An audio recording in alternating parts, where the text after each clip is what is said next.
Oh my gosh. Man, I'm just so blessed to be here. This is like, Convo's like the friendliest church I've ever been in my life. Really. It's just, and I've been some awesome churches. So I just want to share, I don't, this is the first time I've ever worn ripped jeans in my life. And well, what I want to say about these ripped jeans is we were helping a family here at church move a little while back, and I got these for Christmas for my daughter. They're like buckle jeans or whatever, and I mean that might not be cool, but they were cool to me. And and the thing is, then I'm helping this family move, and they rip like in two places, and I'm like devastated. And then I thought, hey, wait a minute, these might be kind of cool. But I haven't been able to bring up the courage to wear them like all these weeks. But then I realized, you know what? There's a message in these. Literally, and it's not the joke about holy jeans and all that. It's that I didn't buy these. These weren't fabricated. I can't believe what you people play for, but never mind, for ripped jeans. But I mean, these are real. This like really happened in real life, okay? And I don't even know if this rip's in the right place. This one's good. But the thing is, I want you to know that the stories I'm going to share are real. They're not fabricated. And that's a really big deal to me. You know, it's a big deal. So I want to start out by just telling you a little bit about me. My name is Steve Finger. And the last name I told my wife like 40-something years ago when I met her, my name is Finger. You'll never forget it. And it's been like 40-something years, and she hasn't forgotten. And the thing is, though, I'm Jewish. I believe in Jesus. And I want to teach you all a word that some of you may have heard before, okay? Have you ever heard the Jewish expression, oy vey? You've heard that, right? Okay. So let me tell you the definition of oy vey. It's an exclamation. It's indicating dismay or grief. It's kind of like saying, oh, whoa, or woe is me. I mean, it's not really positive, if you want to know the truth. And so I want to share a little bit about my testimony. When I was 15 years old, I came home drunk for the first time. My Jewish parents, God bless them, the first thing that came out of their mouth was, oy vey. This is terrible. I don't know how we're going to get through this, but you know what? We love you.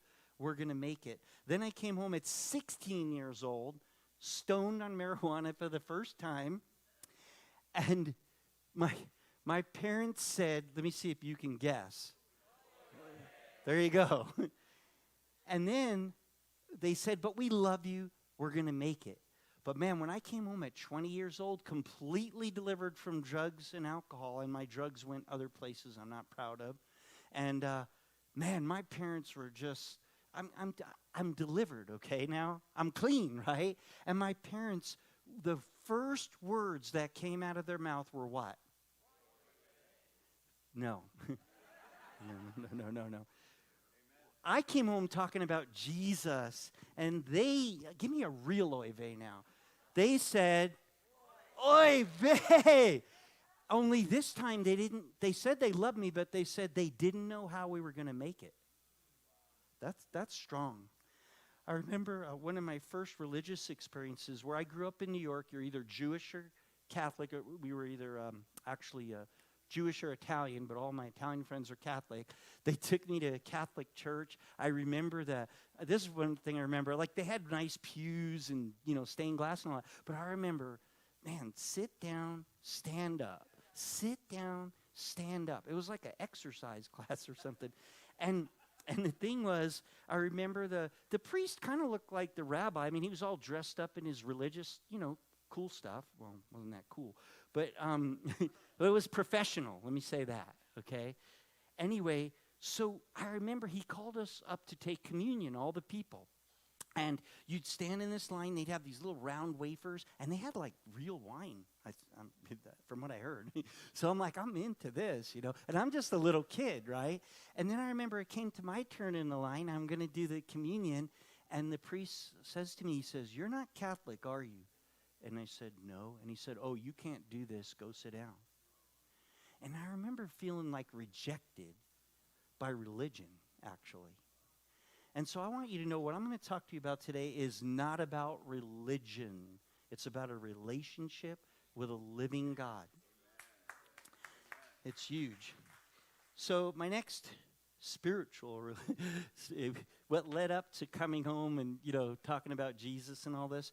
Well, first, I the cutest girl in our high school. I was 15 years old, and her name was Tony DiMarzio, this little Italian girl. I looked like a big guy compared to her because she's real little. And I always wanted to be like Pastor Craig, but didn't have him. Anyway, so that's it.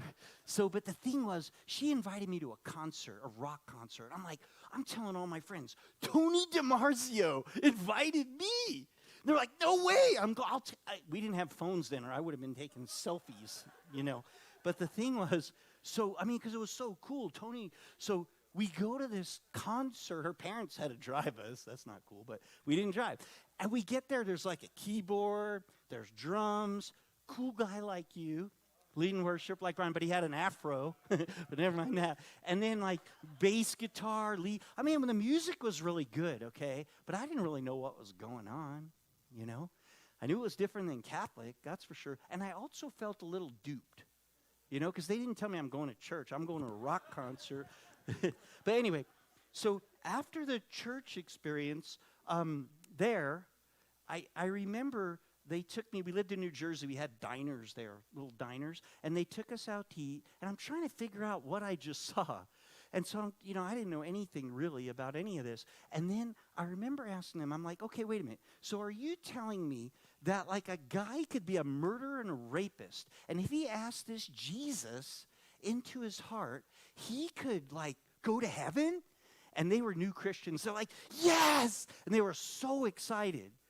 And then I go, but wait a minute, my Jewish mother, who there's no way she's talking to Jesus, and I know she never killed anybody. I know she never raped anybody. You're telling me if she doesn't ask Jesus in her heart, she's going to go to hell? And they go, yes! Yes! I'm like, you go to hell, you. I'm not going to say what I said next, but I'm telling you, you don't tell a Jewish boy his mother's going to hell. How many people want to hear your mother's going to hell? So all the way home, it was the quietest ride. Nobody knew what to say or anything. I didn't talk to her for over 30 years, and then Facebook came out. I found her, and I said, hey, I'm saved. And now she's friends with my wife on Facebook. my next, which is cool, But anyway, my next, she looks a lot older now, but so do I. I shouldn't have said that. Anyway. Man, if this is online, Tony, you look beautiful. Man, this is bad. Okay, so anyway, my next experience, was I go to college, I walk into this classroom, and I see a vision. The most beautiful vision, the most beautiful woman, we were girls, kids, but I had ever seen. It was so wild that I remember trying to find my car after class. I couldn't find my car. I was like in a fog. It was crazy. And anyway, so through a course of events, and she could tell you the story. I don't know what she thought when she first saw me. She probably thought, oh, you hunk of man. I've got to have you. I don't know, but maybe not. But anyway, I'm sure that's what Pastor Cara said when she saw you. But anyway, the point is, whoa, am I, okay. So the point is this, though. The point is this. So I offer her a ride home because she didn't have a car, and I did, and she's going to take the ride. So we're in the car, and the way I used to open this kind of meetings up with girls was I had a pipe full of Colombian gold in my glove compartment, which is a type of marijuana, and it's legal now, right? Okay, so anyway, so so we're riding in the car, and I used to say, something told me, but now I know it was someone, Pastor Brian. You better not do that this time. And so I asked Dolores, I said, hey, what kind of things do you like to do? And she said, well, what do you mean? And I said, well, I have a motorcycle I like to ride. Oh, my brother does that. Well, I like to snow ski. Oh, my brother does that. Everything I would say, my brother does it, she said. And I'm like, well, what do you do? And she goes, well, I mostly go to church. She didn't know it. That was like her last ride, I thought, because I'm not dealing with that anymore. I already had Tony DiMarzio. So thing is, no, but so the thing is, then it gets worse. It gets worse, actually, because she goes, well, what religion are you? I go, Jewish. And she said, oh. I'm like, what do you mean, oh? I mean, it was going downhill, Dolores. It really was. Anyway, but then I got this friend, and he's the wildest guy I know, craziest guy I know, and he gets saved, and he's like a pussycat. And he's Jesus, Jesus. And he keeps inviting me to this church in Southern California called Calvary Chapel, a guy named Chuck Smith. And so you could clap for Chuck, cool. It's a good church. So anyway, but the thing was, so I figured, I'm going to kill two birds with one stone. She's pretty, my friend's crazy, and I'll go to this church. And again, I walk in, piano, drums, guitars. It's like another rock band. And you know what? I was like, ugh. I wasn't having it. Anyway, so we're driving home in the middle of the night because it was night church. We went out to eat with them. Dolores and I are driving through a dark canyon in Southern California in the middle of the night. And all of a sudden, my car starts running out of gas. And I never run out of gas. And it was like crazy. We're in the middle of nowhere in a dark canyon. And Dolores starts praying. I don't know if you believe in this or not. All I know is I saw it work, okay? She started praying in tongues. Now, I'd never heard anything like that before, not even close to that. Now, she tells me, since then, I was praying under my breath. I heard it like, it was like crazy.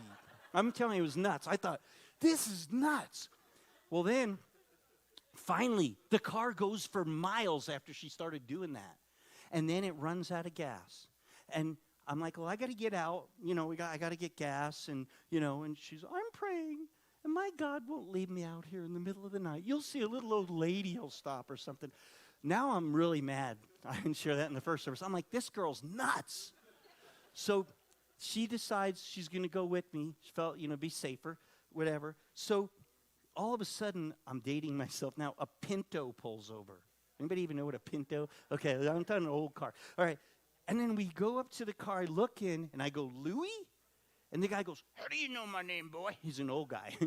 and I go, I don't know.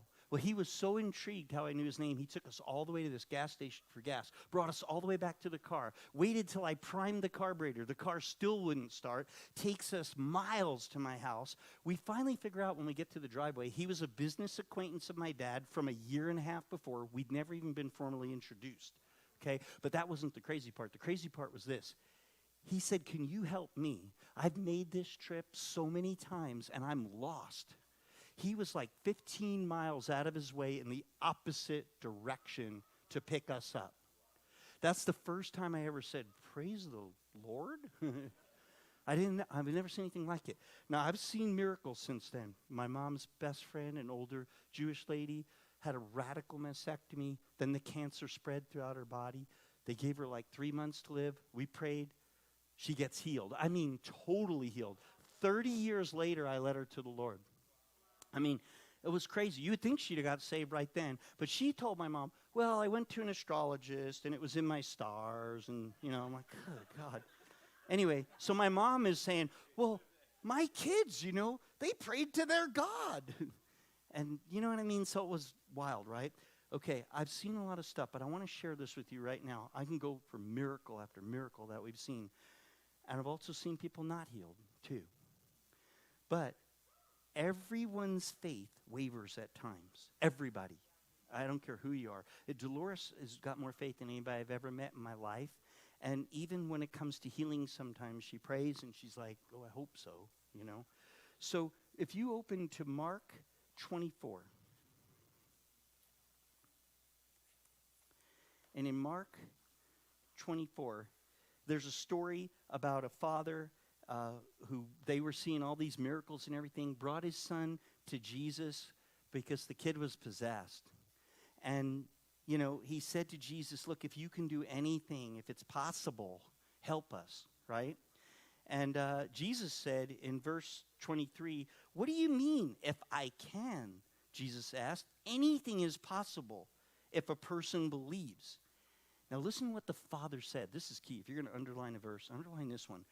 The father instantly cried out, I do believe, but help me overcome my unbelief. I mean, imagine that being there with Jesus. You still need to overcome your unbelief. So I want to share this with you. I believe in praying anyway. Pray anyway, because you never know what God's going to do. Never. I prayed for years for my eyes to be healed because I had these really thick glasses. Now I've got better than 20/20 vision. I got older, so I still need reading glasses sometimes. But I went for LASIK eye surgery. 45 seconds an eye, I've got 20/20 vision. I come home and I'm bummed out a little bit because I told Loris, man, I've been praying for years. How come I had to go to the doctor? And she said, Stephen, because she's my voice of wisdom. I often say, by the way, I have a conscience, and her name is Dolores. But anyway, she said, Stephen, who gave the doctors that wisdom in the first place to do this miraculous surgery? But that wasn't even the one that got me, and that's good. But the one that got me was, because you hear about all the rich Jews. Anybody hear about us? We were the poor Jews. You don't hear about us, right?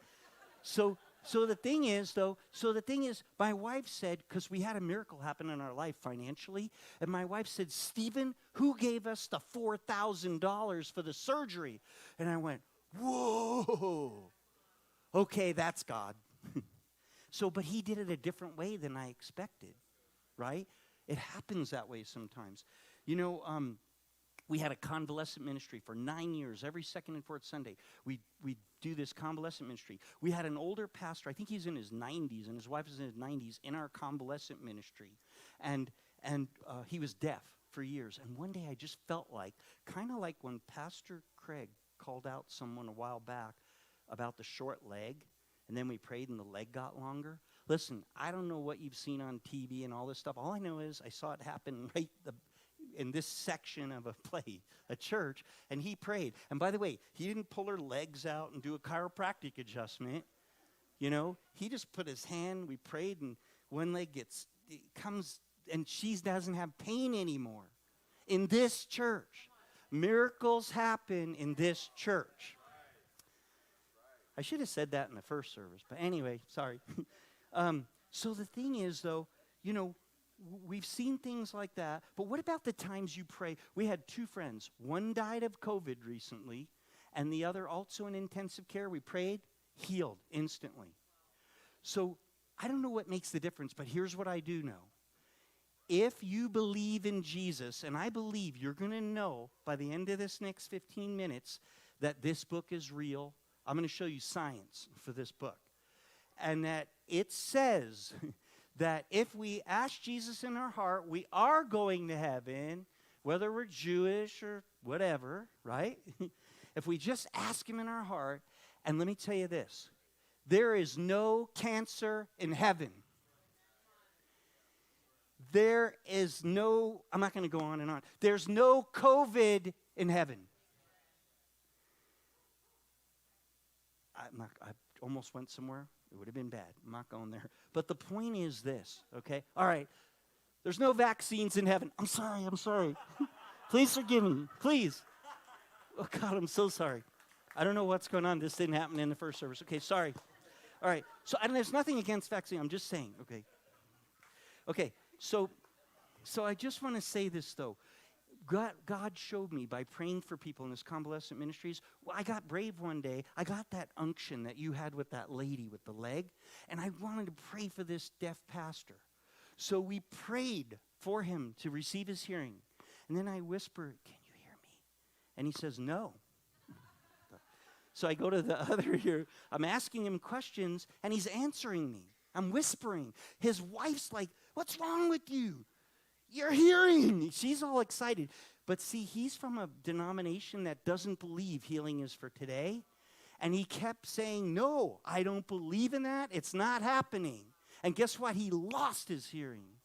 So I'm telling you, I'm not talking about positive confession, name and claim and Cadillacs. I'm not talking about any of that stuff. I'm just telling you, you might want to have a positive confession with your faith. It can't hurt. So,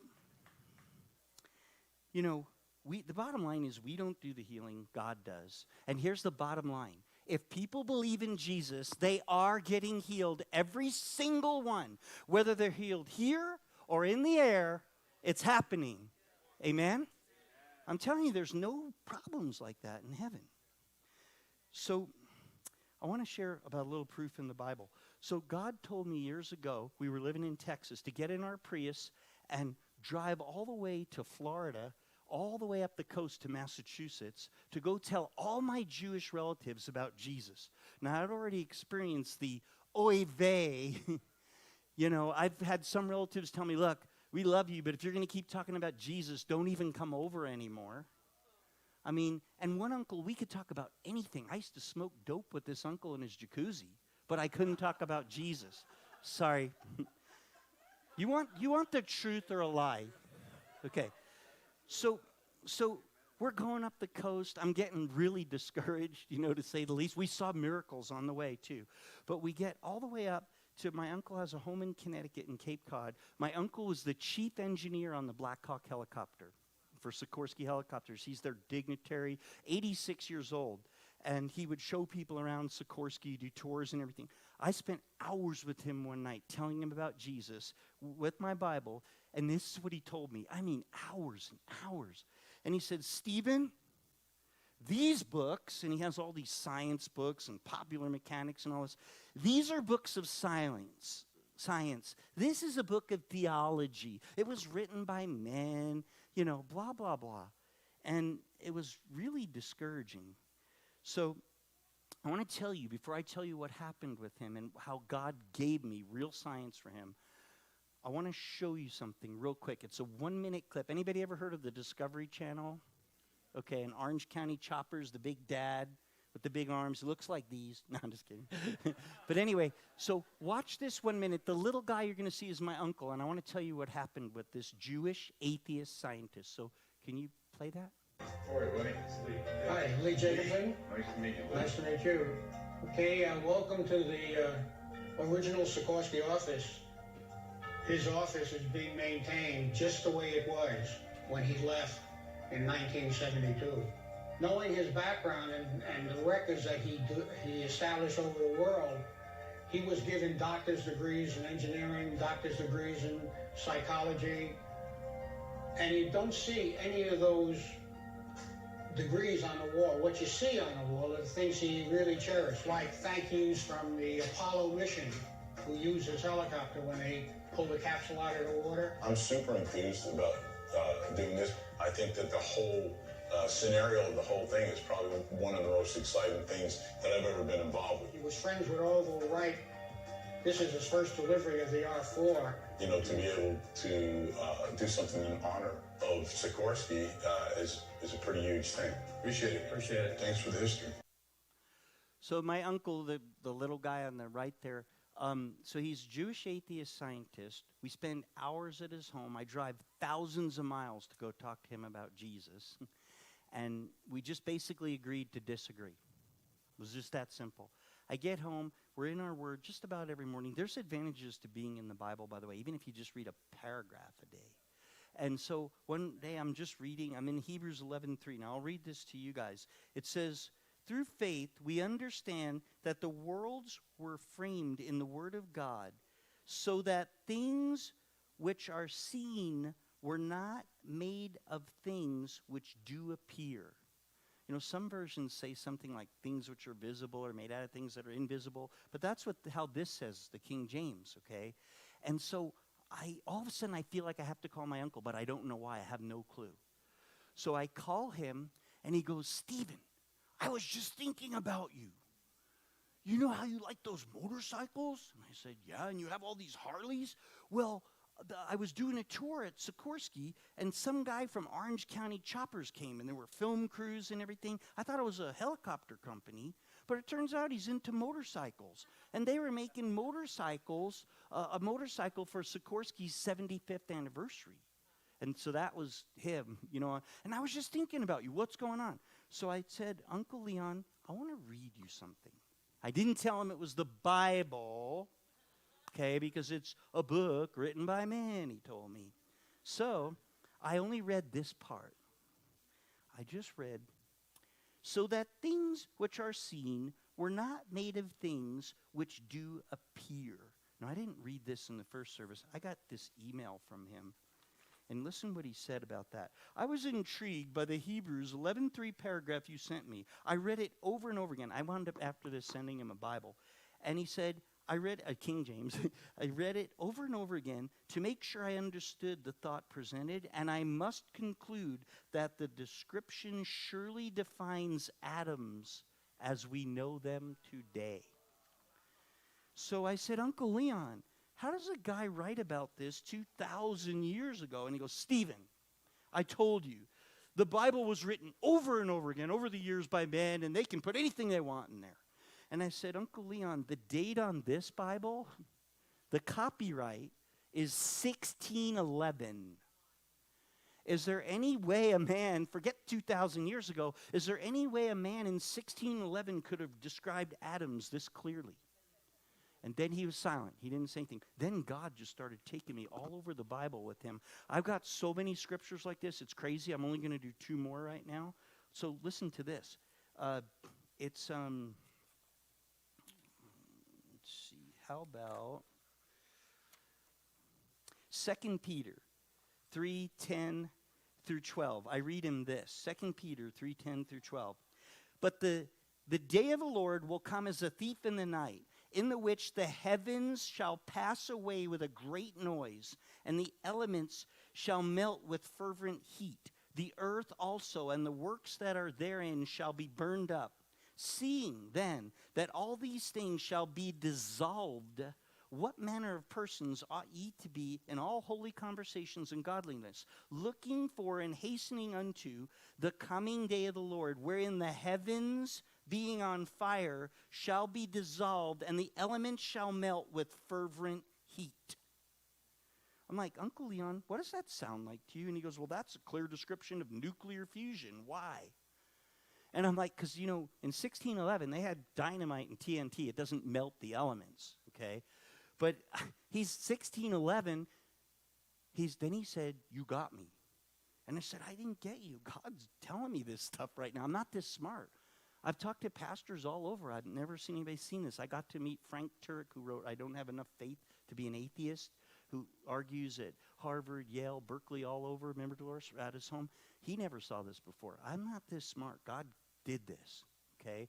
So anyway, I'll just read one more, okay? He's a historian. He knows a lot. I asked him, Uncle Leon, has there ever been another people group in the history of the world that you know of that's been scattered all over the world and then come back and formed a nation? He said, no. I said, well, listen to this from 1611. Forget 2,000 years ago, okay? But really, this traces back 2,000 years. And by the way, for those of you skeptics in there, you're like, yeah, but my New King James Bible, well, it's copyrighted in 1985. You can Google the original 1611 text. I did. It reads word for word. The only thing that's different is when you read in here like the word seen, the old one has S-E-E-N-E. It's in this weird kind of calligraphy, or I don't know what you call it. I'm not a scholar, okay? So it's just cleaned up that way, but it reads word for word, okay? So listen to this. But the Lord liveth, which brought up and which led the seed of the house of Israel out of the north country, and from all the countries whither I had driven them, and they shall dwell in their own land. I'm like, Uncle Leon, what happened on May 14th, 1948? He said, well, all the Jews came from all over the world and formed a nation. You got me. I said, Uncle Leon, I didn't get you. This is what I know. That, yeah, men were used, but they were inspired by God. And this is a book of God that he authored. And I said, so listen, do you want to know the God who wrote this book? And he said, yes, I do. And he received Jesus in his heart right on the phone. So, I don't know what happened, Pastor Craig. I finished right on the dot.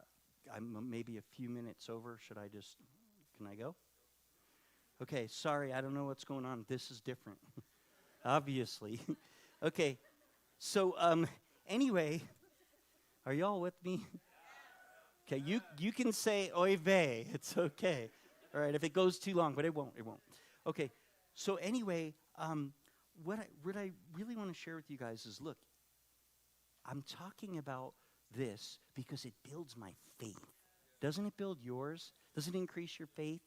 The thing is, though, and belief, right? But the problem is, even the demons believe. It's not enough to just believe. Last week we had that gentleman share that sermon about how Jesus went over to the other side, and it was the demon-possessed man and everything. And they came up to him and, Jesus, what do you want with us? You know, we're a legion of them, right? Possessing this man. And then they said to Jesus, they're like, they knew who he was. The devil knows who he is. They said, don't cast us into the abyss, right? Just, at least if you're going to cast us out, put us in the pigs. There were like 2,000 pigs there. So he cast all the demons in the pigs. 2,000 pigs run and jump off a cliff and kill themselves. And my old pastor said, Greg Laurie was his name, he said this was the first recorded case of deviled ham. So I don't know, I'm just telling you what he said. Anyway, but the point is, it's not enough just to believe, okay? So I was in India. I saw some wild things. I've been in other places on mission trips and things. And I'm in India, and I'm in a room with hundreds of people. There were Sikhs, Muslims, Christians, all kinds of people from all over. I shared a little bit of my testimony. The pastors asked me. Then the next day, they said, we want you to do the church service, which was totally unexpected. And that night, I'm praying in my room, oh, God, what do I say to all these people? I didn't know what to say. I wasn't prepared for it. And God said, now, I don't hear an audible voice, turn my hair white, although it's white. I feel it in my spirit that God said, I'll give you the answer to everything in life. You know how here we see homeless people, and I'm not trying to belittle it, and they have signs and you feel bad and everything. I'm telling you, over there where I was, I remember these people came up and they were holding a child, missing an arm, right arm and a left leg, holding the child. I'm dying. I'm going, oh my God. And then the people else would stop me because they said, don't do it, don't do it. These people cut their own kids' arms and legs off to beg better. To have here we do a sign, you know. And I'm like, oh my God. So I saw craziness over there, and these are the people I'm going to speak to. And so I asked God, and God said, I'll give you the answer to everything in life for everybody. I'm like, tell me what it is. And he told me, and it was so simple. So I asked the Indian that speaks Hindu that was taking care of my room, how do you say this in Hindi? And he told me how to say it. So the next morning I went into the meeting. I said, hi, my name is Steve Finger. I'm from America. And he said, I don't know what he was saying, okay? That's what it sounded like to me. But, you know, it's an interpreter, so I say it, he says it, right? And so I was like, okay. So then I said, if you're in here right now and you don't know where your next meal is coming from, I have the answer. And by the way, I could say that too. If you don't know how you're going to pay your electric bill, I have the answer. If you're in here and you're getting a divorce, I have the answer. If you're in here and you've got cancer, I have the answer. Do you want to hear the answer? And I'm hearing all over everybody's saying, yeah, I guess. They were saying yes, right? And so I said this, okay, because I learned how to say this. I said, Yeshu chalte reho. I'm sorry, kesat chalte. Wow, I didn't write it down either, and I said it last time. Man, here it is. Yeshu kesat chalte reho. And the place exploded. People were on their feet because that is the answer to everything in life. And the interpreter looked at me, and he didn't expect Hindi. And he said, keep walking with Jesus. It's the answer to everything in life. Everything. Every problem. Keep walking with Jesus. Everything. So I just want to close with this. I've got more scriptures and stuff, but you know what? Here's the bottom line. If you're a believer here and you ever struggle with unbelief, ever, the answer is keep walking with Jesus. Stay in your word. Come to church. You know, there's something different about this church. I got to tell you this really. I've not been to a church where you're new and they give money away, right? I've not seen that, these $5 bills, and they add up, you know. I could tell you those people were mad at Jesus when he cast the pigs out, and they all died because all these Jews were losing money. I can say that. Because they lost their business. They told Jesus, go, right? But in this church, this is a giving church. When we give here, I'm telling you, this is good soil. I know that I know that I know. So if you're a believer and you ever struggle, keep walking with Jesus.